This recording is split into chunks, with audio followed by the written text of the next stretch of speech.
My 26 male ex 25 female locked me out of my bedroom, so I broke up with her. Now everyone says I'm overreacting. Help? Original post. So me and my ex dated for about a year and a half now, and things were pretty easy going up until now. But I really need a little bit of help to see if I'm being unreasonable. My ex-girlfriend and I got into a mild argument, basically surrounding our Halloween plans. She wanted to go out, I did not, and told her that she's more than welcome to go out. But going out into that many people would only stress me out, as I have agoraphobia. So, I'll be watching horror movies on the couch that night. She got mad at me for not letting her have input into what I do for Halloween, which I would understand if we were spending it together. But we don't have to anyway, so what's the issue? Well, after that, she keeps trying to get me to agree to go out. But I refuse, because I would be entirely miserable the entire time. Finally, she screams at me that I'm on a couch tonight and slams my bedroom door behind her. Wouldn't let me into my own bedroom all night. My girlfriend does not live here. She spends the night, but she has her own space. I would consider doing what she did not just out of the question, but deeply disrespectful and toxic. So in the morning, I sat her down and explained that while the Halloween issue was blown out of hand, I was going to be ending the relationship because I did not feel respected anymore. She was nearly hysterical, asking if I was serious, that it isn't a big deal, and all kinds of other stuff I expected. What I wasn't expecting was my other friends agreeing, and saying that a girl dumping you on a couch is just part of having a girlfriend, so I'm just overreacting. My family's on my side. My dad even laughed when I told him the story, but basically, other than my dad, my brothers and my stepmom, everyone thinks it was too much. So I guess I'm asking for help recognizing if I did. I do know that I tend to get a little harsh when it comes to things I view as disrespectful, so I'm open to hearing opinions. Now for the top advice before reading the mini update. Saying that a girl dumping you on a couch is just part of having a girlfriend. No, it isn't. In my opinion, you did the right thing. I wouldn't put up with that kind of nonsense either. I always wonder why people accept and think it's normal when I read a post about a partner being exiled to the couch or guest room. OP, breaking up about not respecting your choices, mental health and space are all completely valid reasons to break up. She gave you plenty of reasons for breaking up to choose from. She also has not reflected on her actions. She hasn't apologized nor realized how her behavior affected you negatively. Yeah, I don't know. If you're mad at your partner and don't want to sleep together, you should go to another room yourself, not lock your partner out. Here is a thought. Why didn't you take her butt home to her own apartment? OP is a lot nicer than I would have been. He let her lock OP out of his own bedroom and only threw her out in the morning. The moment my not even live-in partner yells that I am on a couch and locks me out of my own bedroom, I'm telling him that we are done, and he has 15 minutes to grab his stuff and get the heck out of my house. Or I'm getting him removed from the property by authorities. If my partner has a problem, he can choose to sleep elsewhere, but he is not going to dictate where I sleep, especially not in my house where he doesn't even live. Your ex saw your agoraphobia as an excuse, not a mental health issue. To make it worse, she said she should have an input in what you do, but it didn't sound like you had an input in what you did. You bent over backwards, so her night wasn't ruined. She then made you sleep on the couch. She became hysterical when you broke up with her because you took the control away from her. You did the right thing. This kinda hurts, because this is how I see it. But I was hoping I was reading too much into her actions, assigning meanings that weren't actually there or something. And while I'm still angry about what happened, the hurt of everything has been creeping in. So thank you for the comment, truly. This made me realize maybe I'm not crazy. Haha. Other than bending over backwards, I tend to be pretty chill about plans and stuff, because I'm used to it being an issue. Most people don't want to go to a Tuesday movie matinee, so I won't have a panic attack. So I don't even pick up on that stuff. It's her trying to force me to go out. And also the door thing. The door thing really got me mad, which I hate because being angry makes me feel like a bad person. But like, that's my door. That is my bed. What do you mean I'm on a couch? I was so truly offended that it actually makes me laugh now, lol.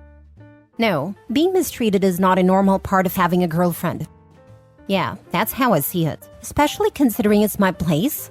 Lol, I don't know why, but the fact that she doesn't live here keeps coming back. Like, huh? I do have a bit of a pride issue, which makes it hard for me to see if I'm getting too big for my britches, as my dad says. Haha. I worry that I perceive a slight much worse than it is.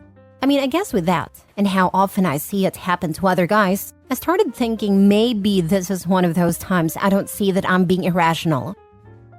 Now for the mini update. I've considered calling her to talk things through to try to make the breakup go smoother because she's been blowing up my phone. But even if I do, it's not going to be some blowout confrontation. At worst, it will be a lot of crying, probably mostly from me, which is why I don't want to do it. Also, because part of me is really hoping she will just chill out and stop messaging me. Other than that, I've been too busy putting up my Halloween decorations and making sure everything ready for trick-or-treaters to be really sad about my breakup. I know Halloween is forever away, but my nephew is 8. I'm his favorite uncle, and he loves Halloween. So I've made a game of having crazy decorations every year. So I've actually spent a fair amount of time in my yard, learning how to hide extension cords in grass, lol. He is gonna lose it when he sees everything. Next story. Ex-wife, female 36, shared online that I, male 36, left her because she couldn't have kids. Should I even say anything? We divorced 3 years ago. We were trying for kids for about a year, but to no avail. One day, out of nowhere, she drops on me that she doesn't want kids. I tried telling myself that maybe I don't want kids too, so I stayed to work in our relationship for another year and a half. Needless to say, I realized that not having children was not for me, and I definitely did want kids. When I told her this, she said that she still didn't want any kids. It was over after that. I am now in another relationship and engaged. My current partner and I are expecting, and she announced it on Instagram. She does have quite a big social media fan base, so the post did get some attention. I'm not really interested in the social media, that's her thing. I'll appear in her videos occasionally, but like I said, thing not mine. All was well, generally good responses.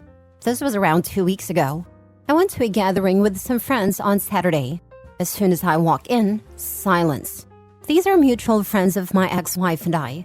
One of my actual friends pulled me aside and showed me something my ex-wife had said online and even attached a picture of us. What she said was so far from the truth. Think of it as a podcast-style video, which is not too long. She said that she was left because she was infertile. Then she started explaining how she feels like all the progress she made is set back to zero because I announced I'm having a baby. I mean, this is such a lie. She does have a low fertility rate, that part is not a lie, but I did not leave her because of that. I was very into exploring other options, but she did not want to and wanted to be a dad. We were incompatible at that point, that is why I filed for divorce. I prefer to keep all of this offline, so when I'm asking should I say anything, I'm asking if I should say anything directly to my ex-wife. I was thinking about 1, asking her why she would lie, and 2, asking her to tell the truth, which might not happen but might be worth a shot. Buddy, don't even worry about it. If she wants to tell lies, let her do it. You will keep your sanity by blocking her completely and focusing on your new baby. I don't even follow her. I might just tell any mutual friends that have an issue that this is not what happened. And if they don't want to believe it, then that's on them. Just tell them she isn't infertile. She didn't want to have kids. I did, so we divorced. Don't respond to her directly, as she wants attention and drama. Seeing you have moved on and no hope for her to get you back is what brought this on. Kill it with kindness too. Well, she's clearly going through something right now, so I want to respect that. I wish her all the best. Then drop it. Any of the mutual friends that automatically take her side is just your acquaintance and not a friend. Tell your friends your side if they ask or mention it. Other than that, live your best life by ignoring her. The mutual friends mainly consisted of the spouses of my actual friends. When I was married, my ex-wife and I were very close with 3 other couples. I'm best friends with 2 other guys, and their wives came to be really good friends with my wife. The other couple was originally friends with my wife, but they meshed really good into our group. So out of the 6 people in there, excluding myself and my ex-wife, I would say that I'm very close with 2 of the people, while the other ones are closer with my wife, or just neutral between the both of us. I would only bother setting the narrative straight to those that actually reach out to you for clarification. Those people are actually friends and concerned. Everyone else are just superficial friends, and probably wouldn't believe you anyway. Not everyone that reaches out is a friend. Some people reach out for the gossip. I would be careful who I tell much of anything to. But my general rule of thumb is, if they have my direct contact info and reach out to me that way, we can talk. If social media is the only way we chat, and not even in person, I just ignore it. Talk to 1 or 2 mutual friends about the truth. The grapevine will take care of the rest. I agree. I don't know why OP didn't just do that on a day. He already had the elephant in the room, so he had a perfect opportunity to address it. Last story. I, 26 female, am pregnant after a fertility struggle and being told I may never get pregnant. My husband, 42 male, just admitted to having an affair and getting someone else pregnant. Not sure what to do. My husband and I got married 3 years ago. When I was a teenager, I was told that due to medical complications, I may never be able to have children. But after 2 years of trying infertility treatments, I'm now halfway through my pregnancy with our miracle baby. Unfortunately, because of some complications, I had to cut back on my hours at work as it's very physical. My husband offered to pick up more hours to compensate, so he has been working a lot more in the past 2 months and coming home later. I couldn't see that anything was amiss. Things were the same as they've always been. He always brings home flowers, food, things for the baby, coffee. He's always sending me thoughtful and loving texts through the day, and the gaps where he was unreachable were explainable. But this morning, he sat me down and gave me news that rocked me. He told me he's been having an affair for the past 6 weeks, and that his affair partner just found out that she's pregnant. He says that if she decides to keep the baby, she's going to raise it by herself, and that they mutually agreed to end a relationship already. He wants to make things right. I don't know how things can ever be right again. He just wants to move on from what he is calling his transgression. How do I ever forgive him? How do you deal with the unthinkable? How do I learn to live with the idea that my child's sibling might be out there somewhere someday? Most importantly, how do I learn to move on like he wants me to? Now for the advice before reading the mini update. Personally, the baby would get my maiden name and I'd serve him with divorce papers and child support. This one. There's no coming back from this, especially after how he confessed and acted as if it would be just another business deal that's already done. Let's forget about that and move on. Get tested ASAP. He had unprotected with at least her. Right, the freaking audacity. This is why there's like 1,000 seasons of Snapped on TV. I told my husband repeatedly that if he ever got another woman pregnant, it would be murder. Not saying Opie should unalive her husband. I'm not a violent person, but phew. I don't know about you, but how would it be okay having a baby with a man who just abandoned one? I keep coming back to this. It sounds like she's on the fence about the pregnancy, which is ultimately 100% her choice. But the ease with which he's willing to take the stance of just forgetting the whole thing happened is hard for me. I'm more than halfway through my pregnancy, 23 weeks, so I'm in a different position. OP, keep in mind you're only getting his version of what they discussed. She could have literally told him that she's keeping the child, and you don't know that. But what you do know is that he is telling you to your face that he's going to abandon that child. But he can't just abandon that child if she comes after him for child support at any point. Then he's on the hook because they will order a DNA test. I should strongly suggest you speak to a lawyer and find out what your options are. He's lied to your face stone cold for at least 2 months if not longer, and you've never noticed it. So the question starts now. What else has he done? And what else is he hiding? Because if you forgive him going forward, then what happens when you find out that he didn't tell you the whole truth? Or she comes into the life that you two have rebuilt and wants him in the life of her child that they had together? I definitely consult a lawyer, especially about getting in your child support claim first. I've read here on Reddit that in some jurisdictions, the first claims get more, since it is based on a full income. And I definitely wouldn't just move on. I'd move out. The guy lied to you for weeks. He had no problem cheating on you. Who knows how many times he's done it before? He wouldn't have stopped or told you if she hadn't gotten pregnant. He endangered you and your child by having unprotected with other people. Ask your OBGYN to test you on your next visit. And now he has seriously impacted your family finances by having another child.